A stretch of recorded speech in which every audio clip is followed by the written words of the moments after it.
was the price of your crown. Die! I want you to die. Soon enough, I'll be dead. And you'll be king. I don't want anything from you. You're not a man. You're not my father.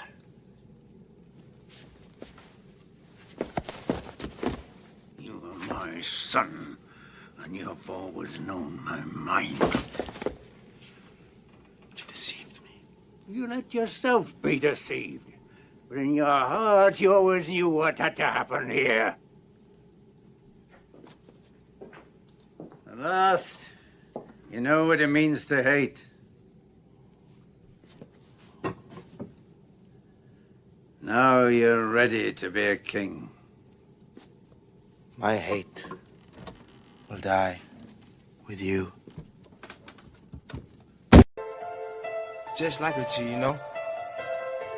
Double talk was part of fire. Before they do it. I wake up and go give me some new money. You know I'm living like a G. These little niggas ain't gonna take nothing from me. You know we do it like a G. I swear to God I fuck on anyone. Just like a gangster, just like a G. Hey, welcome to the Chit podcast. I'm your host, your proprietor, as they say, Galvarino himself, Galvarino Chili. Welcome to the Chit podcast on Galvarino Chili TV on YouTube. I'm gonna go into why I call myself Galvarino. I gave myself that name. I don't care about the nicknames other people give me. I care about what I think about me. I mean, what you think about me is all right, but shit, if I don't like me, shit, what that got to do with the price of tea in China, right? As they say. This is the America Votes edition.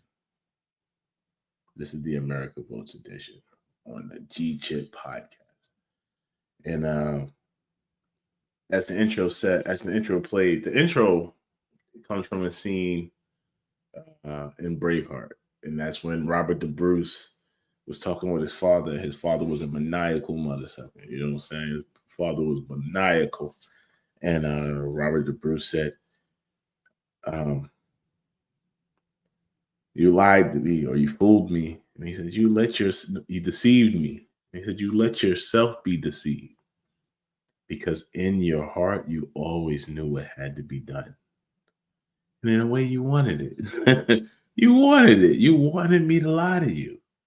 You wanted me to lie to you because you wanted what you wanted. And you saw the pathway through me. That's essentially what he was saying. And a lot of people do that, especially with like politics.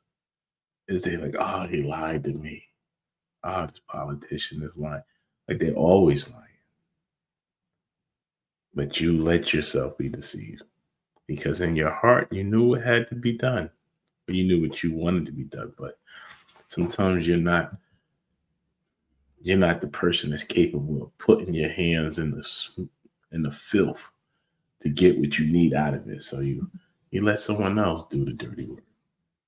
Like the Europeans said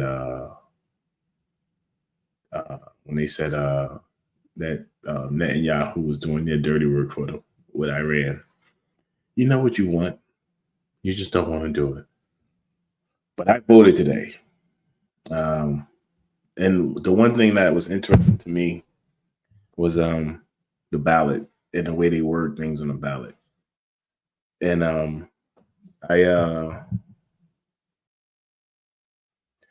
so what interests me is the way that they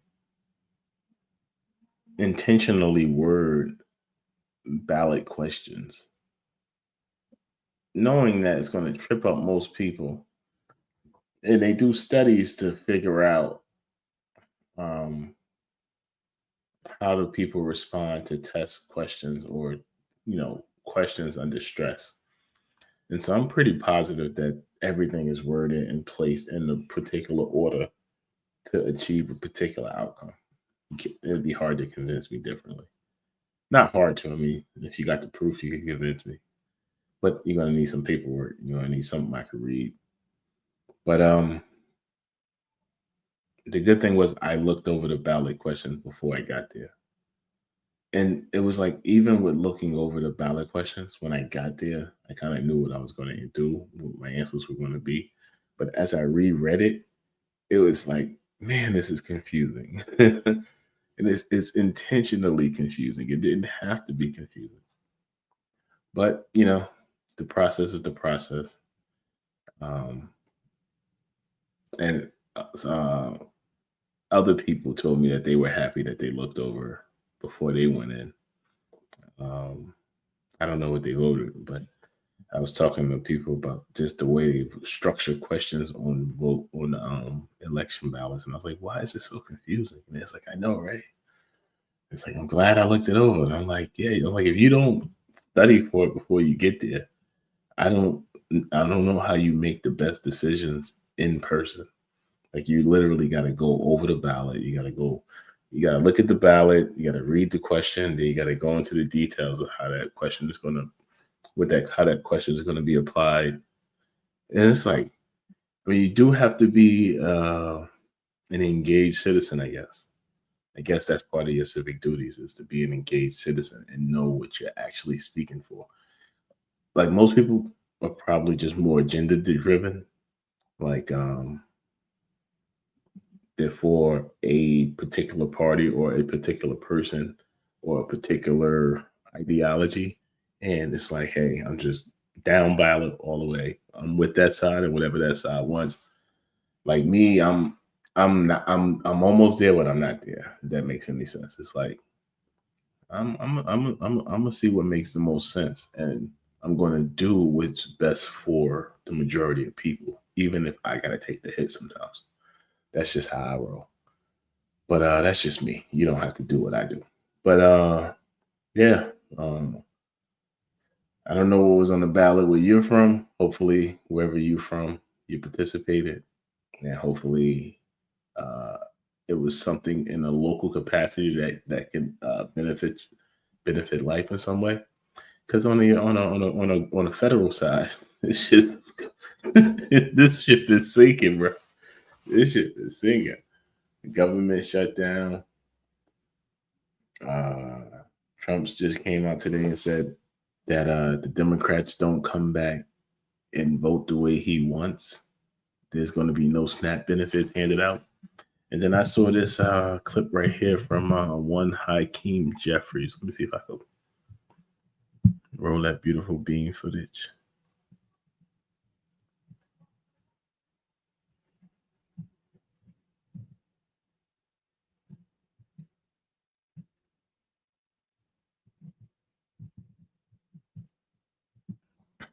Yeah, I'm queuing up the clip now. Tried to load it, but you know how this it was like a solar flare came through or something today because I heard that I heard a solar flare came through from this astronomer person online, but and now when I was working earlier, my Wi-Fi just started acting weird. Whereas like audio would come through, but video wouldn't. So like if you were on FaceTime or you was like on a video conference, it was like the video would stop, but you would keep hearing the conversation and carrying on the conversation. It was crazy weird, but and then after the fact, I found out that there was a solar flare around that time. So interesting stuff. But let me play this video from one Hakeem Jeffries, the head Democrat in the House, the minority leader, as they say. Mr. Jeffries, I guess on the Epstein files, which still have not been released, on a personal note, how does it feel to work with so many grown adults who have been obstructing the release of these Epstein files and, in effect, protecting pedophiles? Well, the Trump administration and Mike Johnson are running a pedophile protection program. That's what they've been doing. And that's the reason why they refused to swear in Representative-elect Adelita Grijalva. For weeks now. She was elected in late September decisively. And Representative-elect Adelita Grijalva still hasn't been sworn in because she'll become the 218th vote on an up or down piece of legislation that will require the Department of Justice to release the Epstein files? And yet week after week after week have gone by and Representative-elect Adelita Grijalva is unable to serve 800,000 plus people in the state of Arizona, all because of the pedophile protection program being run by Mike Johnson and House Republicans at the direction of their boss, Donald J. Trump. At the request and direction of their boss, one Donald J. Trump, running a pedophile protection program. With great emotion. She actually indicated that she loved it. Okay. She loved it. And you got people out here who love this. Pedophile protection program is a great way to explain it. Donald Trump came out and said, ain't nobody gonna eat if they trying to release that list. Ain't nobody gonna eat, dog. Ain't nobody gonna eat. We gonna not only will we sell these soybeans to China, we'll give them away first. You guys won't eat nothing if you want to find out, if you want to learn about how we live out here. You want to learn how the 1% live. You want to find out how we moving and shaking over here in this society. We'll starve you niggas first. That's what Donald J. Trump said. That's what Donald J. Trump said. He said, listen, Democrats don't back off. Ain't gonna be no snaps. It ain't gonna be no snap. That's what we vote. That's what y'all voted for. I ain't vote for this. I did not vote for that. I heard people saying, they can't vote for Kamala, can't vote Democrat, this and that, or stay home. Nobody ever does anything for anybody. And I was telling people in February of 2021 that if they don't lock this man up by March or April of 2021, he's going to be president. I had an argument over Thanksgiving dinner with some family. Everybody was saying, no way he's going to get elected. And I'm like, I was in D.C. when the people were rubbing feces on the wall. If y'all don't lock him up for that, he's gonna be a force to be reckoned with. That's all I know. I was out there, I was watching it, like, oh man, y'all let him get away with this. What can't he get away with? They let him get away with it. They let 4 years go by. They took him to court for like civil matters in New York, some the sexual assault case or whatever it was, the RICO case that never got started. They didn't really get him for what they should have got him for. The people rubbing the feces on the wall, trying to take out his vice president. Like that should have been an open shut case, lock him up the next day. Like, listen, when that helicopter or Air Force 2 was leaving the White House to take him back to Mar-a-Lago, they should have flew him to prison. We're going to drop you off right here and figure it out later, buddy. We're going to put you in Alligator Island, as they say. Is that what they call it? Alligator Alcatraz. That's right. We're going to put you in Alligator Alcatraz. But the reason they didn't do it, because like the intro said, they weren't deceived, because in their heart, they always knew what had to happen here. Because even the ones who you thought was on your side, in their heart of hearts, were like, we need the madman. We need the Mad King. Why do we need the Mad King? Why do you think they need the Mad King? That's a good question. That's a question a lot of people ask themselves. I don't ask myself that question because I know the answers. I know the answers to the test. I was that person who I didn't have to go to class. When I was scared of class, you put the test in front of me. Boom, boom, boom. Wait. Let me play my sound. Hold on. Ping, pong, pa. Antes de ayer. Ping, pong, pa. 2 abiertos. Ping, I was like that. I come in ping boom pie. I know the answers to the test, baby. Just ask me. All you gotta do is ask me. All you gotta do is listen. I know that. I know it. Why did they want why did they want the Mad King?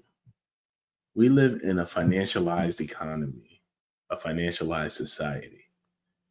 That financialized society spans America, North America, and Western Europe. The whole financialized entity that is controlling financial transactions across the rest of the globe, essentially.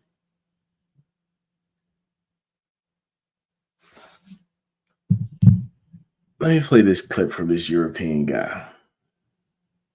It's very simple because Europe, during the first few hundred years of industrialization, simply used up all of its natural resources.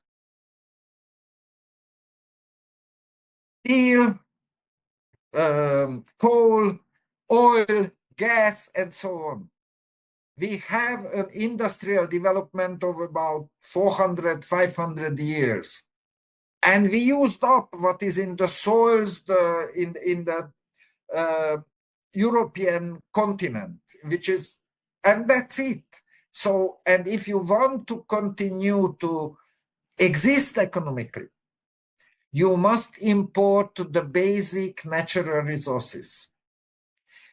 And of course, you must trade. So you must produce something and sell your product, even if it is services, but mainly the material products. You must sell to the others to buy the resources from them.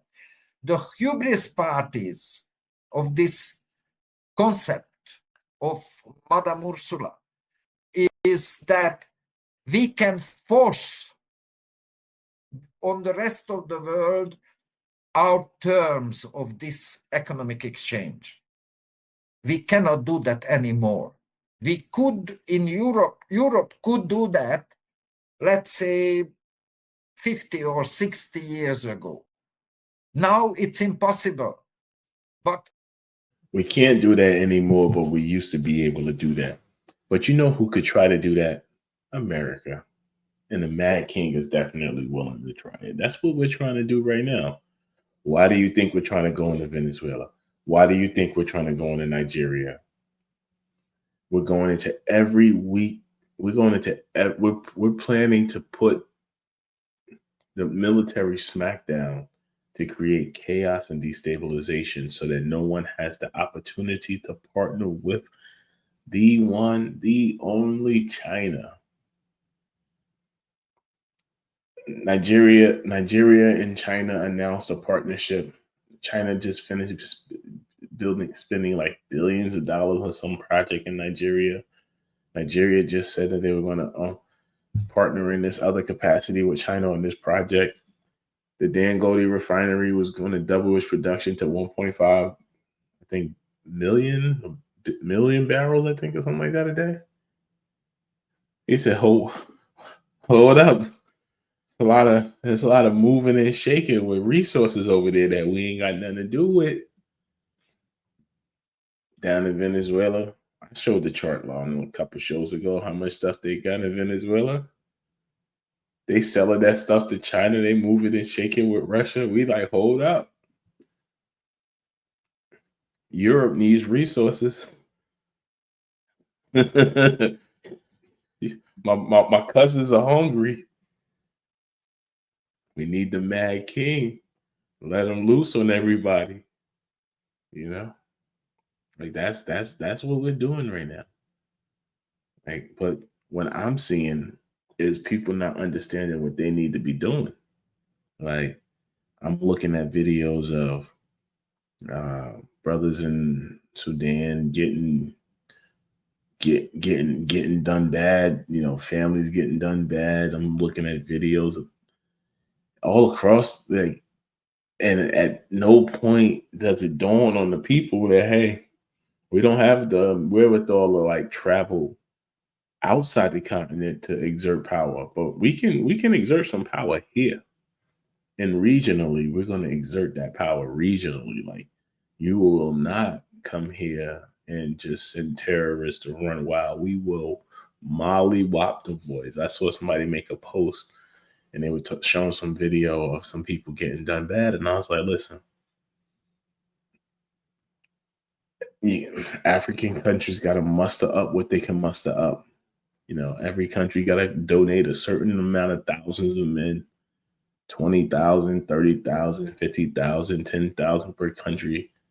It won't happen overnight, but in 6 months to a year, you have, you know, take that amount, multiply it by 54 countries, and you're going to have some countries that don't want to participate. Like, you're going to have some of the more Arab-leaning nations that's going to not want to participate in some black shit. So, you know, you let them go. But whoever's down is down.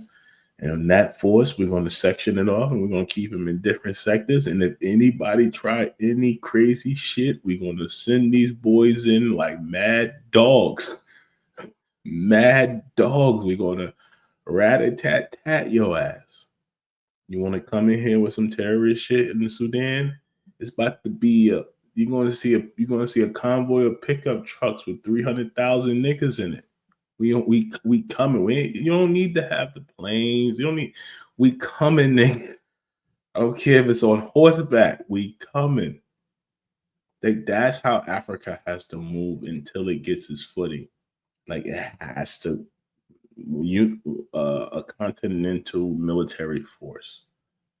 If you don't have a continental military force, we're going to guerrilla warfare y'all asses to death.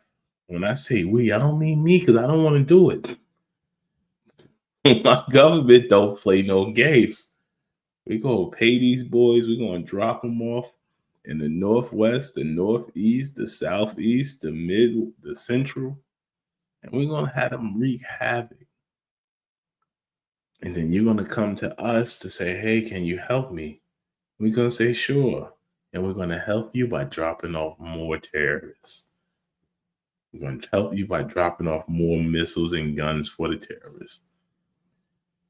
So the reality is, the sad thing is, it's going to have to be a fight and it's going to have to be some losses, but it's a fight that has to happen. Because like that European man said, honestly, we ain't got no resources. We need yours. At least he was nice enough to say it. And he's also nice enough to say we have to produce something to trade. Because we can't just take it no more. He's a rational human. He understands that the old way won't fundamentally work. But the rest of them, they're not rational. They've been trying to fight a war with Russia for 4 years. And before the war that they're currently fighting with Russia, they've been trying to fight Russia.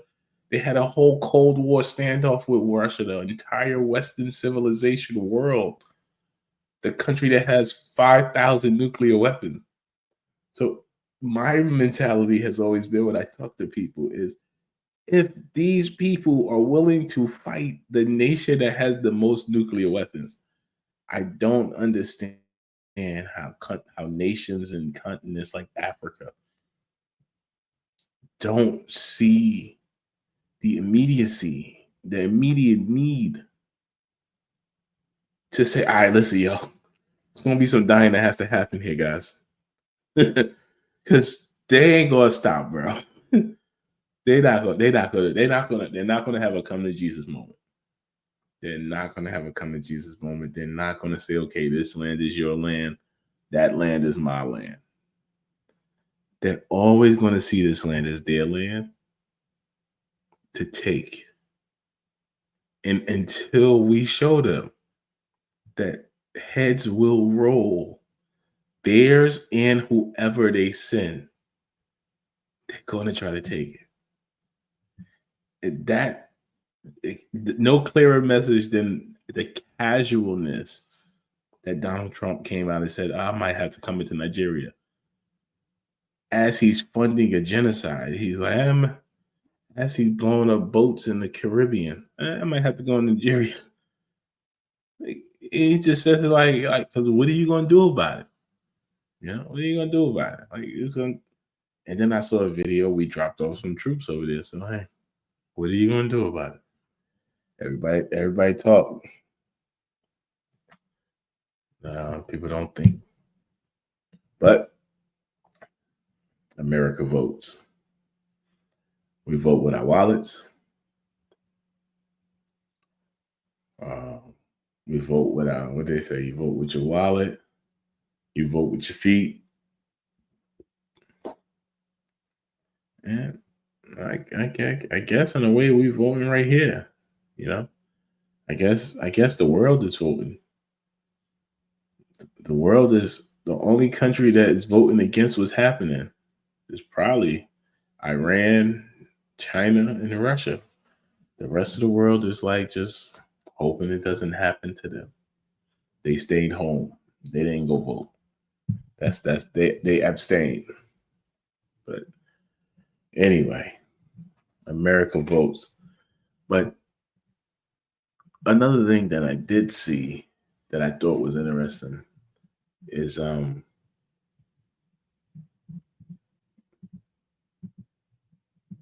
world could stop. The world could wait and see what happens. China ain't doing that. China is impressing me. I am impressed. Let me share my screen. Let me show this report.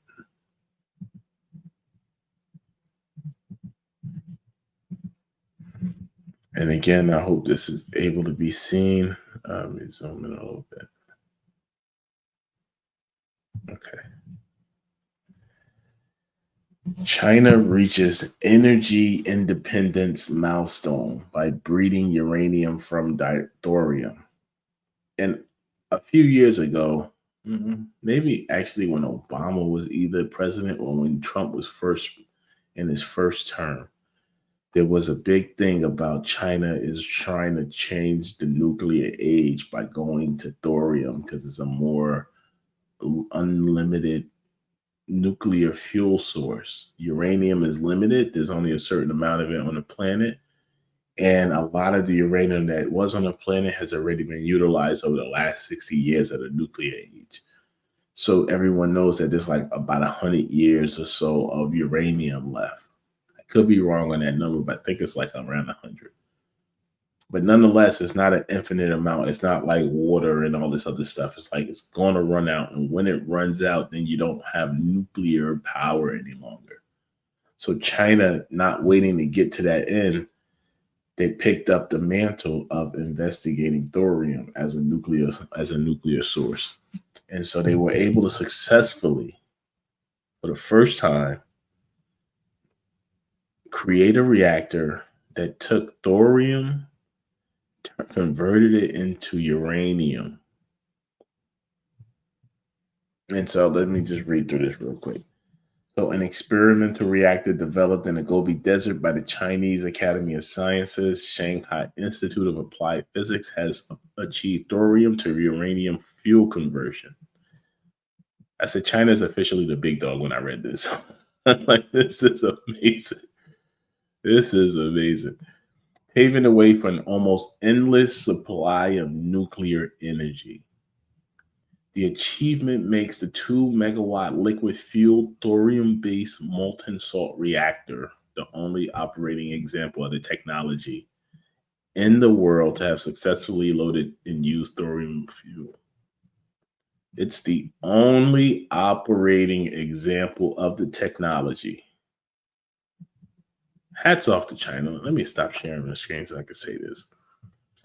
See, because I used to get into a lot of arguments with people because it's like I said on one show, it's just certain things that I fundamentally know are true that a lot of people just fundamentally don't accept.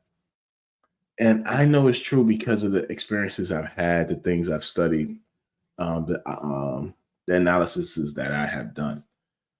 And other people that I tend to talk to, sometimes they're talking off of opinion or they're talking off of gut, visceral feel, like, I just feel this way, or I was told this, or I saw this, but they ain't do the work. They didn't do the work. And so, like, I respect. You got the right to have a feeling.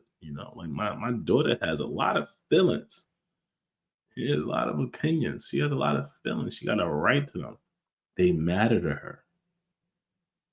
They mean something to her. But they don't mean anything at the end of the day because it's just a feeling. In a blink of an eye, she can be off of that feeling once she gets a better feeling or a next thing to care about. So it's a momentary thing. What we have done too much in this society is we have taken feelings and made them into ideologies. We have taken feelings and made them into cultive personalities. We have taken feelings and made them into fundamental principled political beliefs. Like, I feel this way. And I want to keep feeling this way, bro. And that's the problem we have. And that's fundamentally what I think China doesn't do. China created a society and an economy that's based around focusing on the people. So when your economy focuses on the people, you get what we're seeing China do. When your economy focuses on extracting from the people, you get what we see America does. See, capitalism is about extraction. I always say this to people. It's about extraction. Capitalism is a good system to make money. And yeah, you turn up, my nigga, turn up. But you got to extract from somebody, baby. You got to leave a lot of people. You got to. Because you're not in the system with the intent of, like when I started the show, I said, I make decisions that hurt me, especially if that decision helps the greater good. Capitalism ain't about that, baby. Capitalism ain't hurting the greater good. What? Capitalism is not going to create. And how do I know? Because capitalism is the reason why we don't investigate in thorium.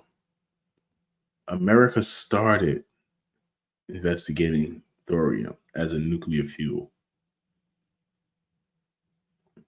But we classified thorium as too abundant and it's a potential future fuel source of some sort, but it's not worth the it wasn't price competitive enough to have to put in the time to figure out how to make it useful because it's so abundant.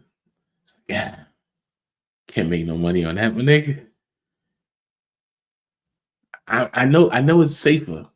I know it's better for the planet. I know it means that we would always have this, but I can't make no money. And so America stopped investigating thorium. China China is about making money. China is a business country at the end of the day, but China puts people first. That's the key. You could be about your money, but if you put people, if you be crazy about your paper, be 10 toes down about your paper, sure, but be 2 feet down about your people. That's how America is like. Fuck the people, dog. I'm all in on this paper. Whatever gonna give me this paper, that's what I'm with.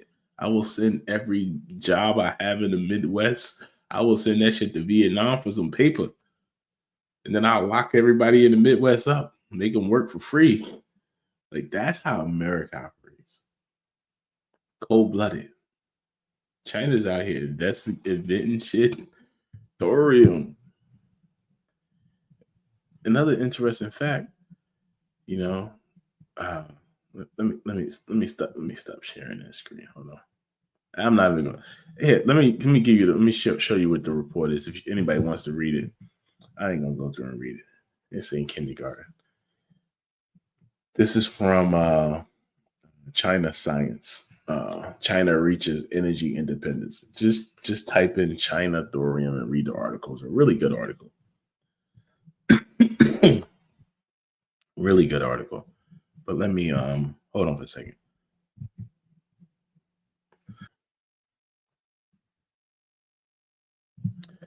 Yeah, man. No, I was looking for the exact language that they had. They put they said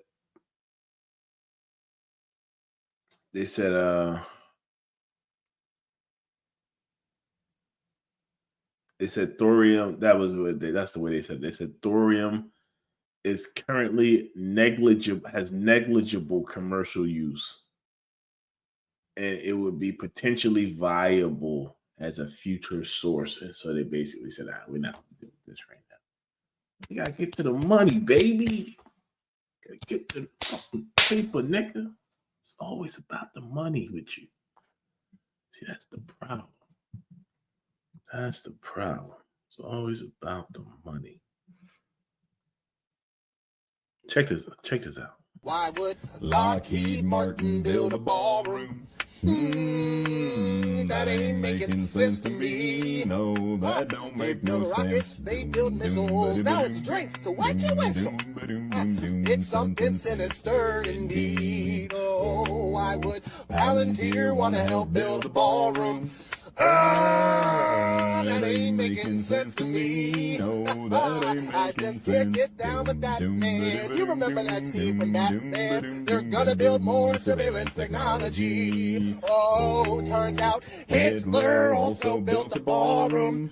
Oh, be surprised, now it's making sense to me. Oh, now it's when making sense. stuff hit the fan, that's the place that they all ran. And it turns out that Trump has the exact same plan.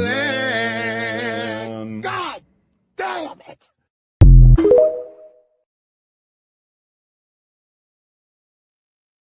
God damn it. That's how I be feeling. I always kind of explain stuff to people when you talk to like, God, how won't you get this? God. That was a great video. I salute those brothers for that video. That song. I respect it. That was good. What else is good is this one right here. Let me show this right here real quick. Then I'm gonna get to my last little segment I'm gonna do. I think that'll be the last one. Let me this one let me say 2 seconds. Let me play this. Ping, pong, pa. Antes de ayer, en el marco de nuestra Constitución y nuestras leyes, se metió un avión del narcotráfico por el Caribe. Nuestra aviación en un segundo lo detectó. Le fueron encima y ping, pum, pa. Con la ley. Calientico, eso está calientico. Estoy dando la primicia. Hoy entraron 2 naves del narcotráfico que venían del norte. Y en el uso de nuestra ley, nosotros tenemos una ley de intercepción, cumpliendo todos los protocolos y el respeto al derecho internacional, la aviación militar bolivariana, ping, pong, pa, 2 aviones del narcotráfico, para que respeten a Venezuela. That's where I got my ping, boom, pow sound from. I was like, yo, I heard that. I was like, listen. If I was a rapper, I would sample that sound for sure. Antes de ayer, ping, pong, pa, 2 aviones. Ping, pong, pa. Yeah, he said that. He said some planes were trying to pull up on his town. He said he treated them like they were some narco deliveries. Ping, pong, pa, though. Anyway, yeah, it's crazy. Before I go into my last segment, I want to just play this one. This one is going to be, let me put my banner up. This is Trump Around and Found Out. Most of the stuff that I talked about today, the beginning part, was all kind of Trump adjacent. This one is, right in line. The owner of a Trump-themed restaurant in Houston has been arrested by ICE and faces possible deportation. Our sister station in Houston, KPRC, reported that Roland Merez Biouni was arrested on May 16th. ICE said in a statement that Biouni was an illegal immigrant from Lebanon who entered the country back in 2019 and was supposed to leave by February of last year. The agency added that an immigration judge has granted him bond while he undergoes his proceedings. Trump's Burgers website describes the restaurant as a patriotic haven for burger lovers, and it's been open in Houston since April. Like, I don't get this, right? Like a Lebanese man moving to America and being pro-Trump. Like, I feel like if you come from a country that we're bombing, you shouldn't be pro anybody, even if you get here. Like why are you even here? Like, I couldn't move to a country. I'm American. If some country was like, listen, I'm about to come over here and open up a can of whoop ass on America. I can't go move to that country. Like, I can't.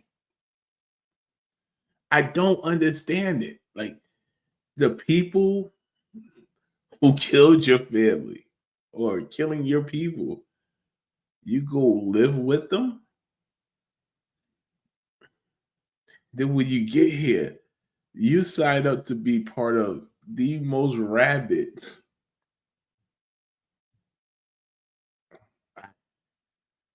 Trumped around and find out he got his ass kicked out. Lebanese, like, bro, we bombing y'all right now. I never understood that. I know that you had the people who didn't like their government. Like, I don't like none of the shit my government do. I still ain't gonna move into a country that bombs it. Like, the fuck? I'll move somewhere else. I wouldn't move to yo, you just killed my cousin. I knew the people in the town. You blew it up. You blew up a city I used to live in. I had friends there. I'm not gonna come and live with you, bro. I don't. Maybe I'm simplifying things too much. I just couldn't just go there and just walk around and be hunky dory. Yo, y'all killed my people. But I guess that's what Napoleon did, right? You know, France went, fucked his shit up. Him and his father moved there. Napoleon became emperor. So I guess there's a method to the madness. I just don't have that method. I'm like, listen, they bombed my town. I'm gonna go this way.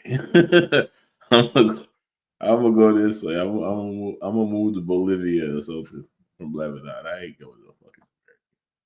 They over here killing our people. They bombing everybody. They bombing everywhere. But everybody likes to move to where their oppressors originate from. That's the typical thing that happens. So if a country colonizes or oppresses or goes to war, the people that you're going to war with, they start to trickle your way. Like, all right, they blew my shit up. Let me come live in your shit, I guess. I guess that's the logic. I don't have that logic. My man is out the country, though. I don't know. Should I wish the brother well? I don't think so. I'm not a mean person, but I just feel like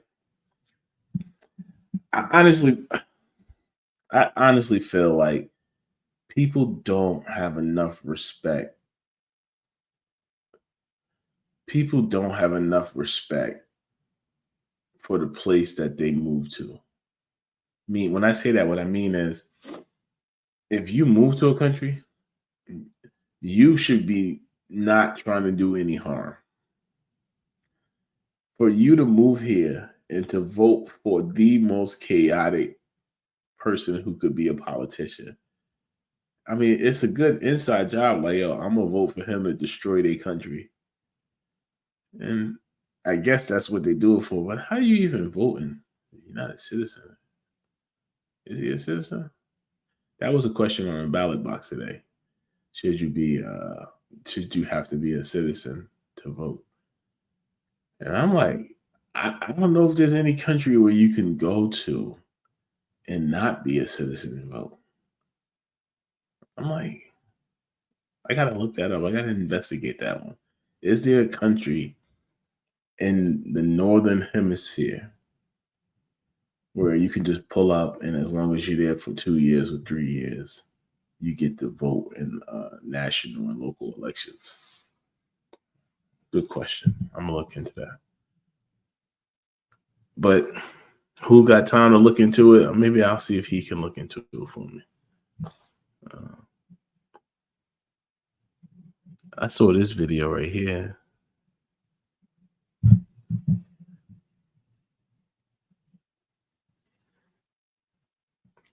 I saw this video right here, and this one is this is a classic case of a nigga just doing too much. I'm gonna play this, and I'm gonna just say what I think about it once it's done.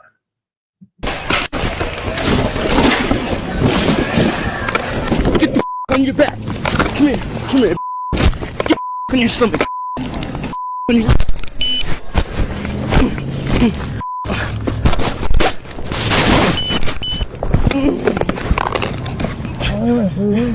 82 in the compound!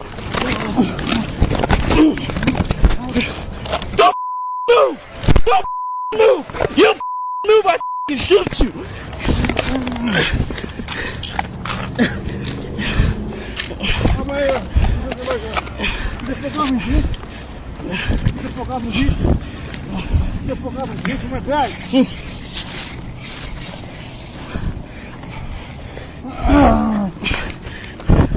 You move, I shoot you.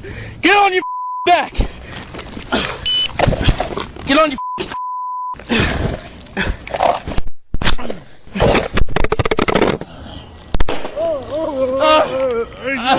He shot me. Shots fired! Shots fired! Oh man, screamed out shots fired, shots fired. Like, bro, you are security guard at a Spirit Halloween store or whatever.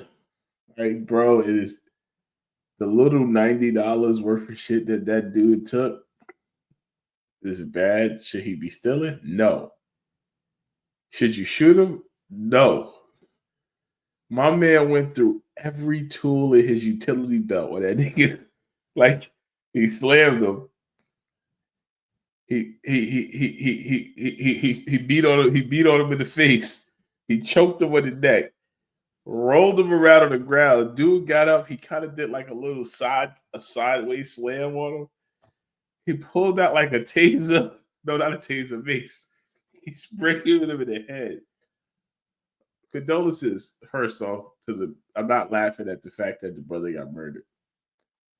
He sprayed him with the pepper spray and the mace. Like, bro, calm down. Like, yo, you opened up a 1.5 minute can of whoop ass on this brother for $90. Like, bro, calm down. Like, yo, you took the $90 out his ass. You took the $90 already. Like, yo, bro, it's over.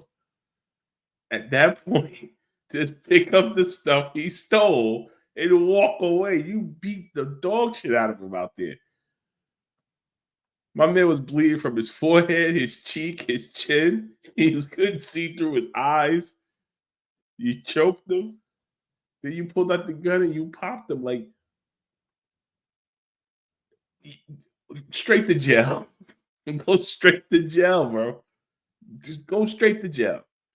He's facing second-degree murder right now out there in Albuquerque, New Mexico.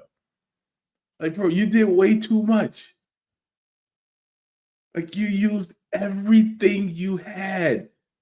Like, Batman got his little kit on his waist.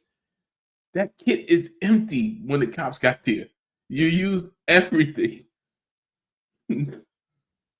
Like, at no point did you say, yo, this shit is just like, yo, this is just spirit. The president is not in there. You're not guarding the governor. You're guarding poorly made costumes in a pop-up store. Spirit Halloween is a pop-up store. This shit opens up last week of September, and it closes down first week of November, dog. It's a pop-up shop. Anything that's not sold that goes into a warehouse, the rats crawl over it. It's not a big deal, bro. You don't kill a nigga for it. My man said, listen, I'm about to lay the murder game down out here for this 90, all right? Y'all gonna know that when I get back out of jail, don't come and fuck around at Spirit. Pay the 90. You know what I'm saying? Like, God, I was like, when he was macing him in the back of the head, I was like, you sprayed the back of his head. I'm gonna spray the front of the head, the back of the head. I'm gonna spray whatever I can spray. I got maced one day by a cop. And I got maced one day. I was outside. I was at a club, and I'm coming out the club, and at this time I had this car. It was like a car with like Spreewells when Spreewells was a thing, I guess. And some guys was fighting, and they was fighting on my car. So I'm like, hold up. So I walk over to the guys, and so there's one guy. He's giving the other guy that work on my hood. He's giving him that work. Like, I'm thinking about the dents. Like, hold up, nigga. I grabbed the first dude. And it was a black dude giving this white guy a business. He was pounding him on my hood. So I grabbed the black guy by his neck. I grabbed the white guy by the front of his shirt. I moved both these niggas like this to the side. Like, yo. Like, I'm basically like, listen, y'all don't stop. Y'all can go fight over here. You ain't fighting on my shit. A cop, as I'm holding these dudes apart like this, because they were still kind of like trying to go, and I'm like this. And full disclosure, this is like a time in my life when I was like an ox. I was benching probably damn near 400 pounds at that time, like max weight, not 400, maybe like 365. Max weight 370. But I grabbed, boom. So cop came. He sprayed me in my face. Oh, I was heated. All I did was make me mad. I almost got shot that night by that cop because I was about to bang. I was ready to dog walk that cop. He sprayed me. I was like, you pussy. Yeah. You know what I'm saying? I'm like that now. I'm like, yo, I said to him, I'm breaking it up. And he gonna say to me, you should have mind your business. That's what he said. So I'm like, wait a second. When he said that, I'm thinking to myself, like, this nigga was watching. Like, yo, who gonna fix my hood? Who gonna fix my car as they break it? Nah, they ain't gonna fight on my car. That is my business. What you spray me for, though? Anyway, so it was escalating. And some dudes from around the way, they came, and they was like, nope, not gonna happen. That's what one of the guys said. He said, brother, good brother, he always around. Something like that. I was just out of it, but I'll never forget that what he said. He was like, he always out, good brother. It ain't gonna happen. And so like the dudes came through, like other brothers that was in the parking lot at the time kind of de-escalated it, because when they got around me, it was a separation between me and the cops, because I was ready to go. I was like already mentally, like, not ready. Let me not say I was ready to go, but I was already standing on, why did you spray me? I was like, and I wasn't on the let me just get home side yet. I wasn't there yet. I learned later in life how to get there. But at that point in my life, I wasn't there. I was like, all right, fuck it. All right, it is what it is. But anyway, that was that. A direct shot of pepper spray to your eye ain't no joke. That shit shot out like a catapult. Anyway, my man pulled out everything in his toolbox. Wow. $90. You think about it. Don't be top flight security. Like, if you're gonna be security, do your job. Make sure you control the area, but don't go above. Don't do too much. Too much is harmful. Too much of anything kills. And with that, I'm gonna get out of here. Hope you enjoyed the episode. Remember, like, comment, subscribe, share.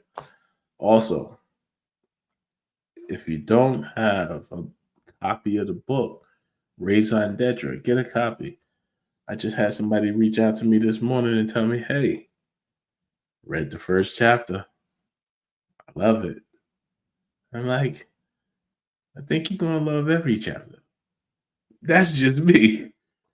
I hope you do. Let me know. If you don't, I respect your opinion. Never mind. Y'all have a good one. Talk to you later. I'm out of here. Real niggas stand up, we handle business. Keep it real to up to tell you on the realest. Little bit mad, man, keep tight shit. 12 outside my house, cause I'm rich. Nigga been getting sprayed, they know how we playin'. Got out Halloween, but I'm no demon, baby. Niggas rats, I'm a bad father cause I raised them. Cause I made them. Yeah. I need real love in my face. Peace and blessings on my face. Let my love spread, this ain't no phase. Blaming Jesus off of my face. My real brothers contribute to my pain. I'm putting racks up every single day. I've been coping, spending every day. I've been decent, living out of space. I came from nothing, now we made it to the top. New Rose rest with icing on the rocks, yeah. You a boss, just flex, you can do it. The next time I see you, we can do it. You say that you love me, then prove it. Yeah, the road respect you gotta charge. Keep it presidential just like your wives. I can see you love me when I look into your eyes. You popping out with me on a Thursday. Bought you a house, it ain't in your birthday. I'm trying to do your pussy the worst way. Come on, baby. She said she hear a nigga crying. How the fuck you hear tears?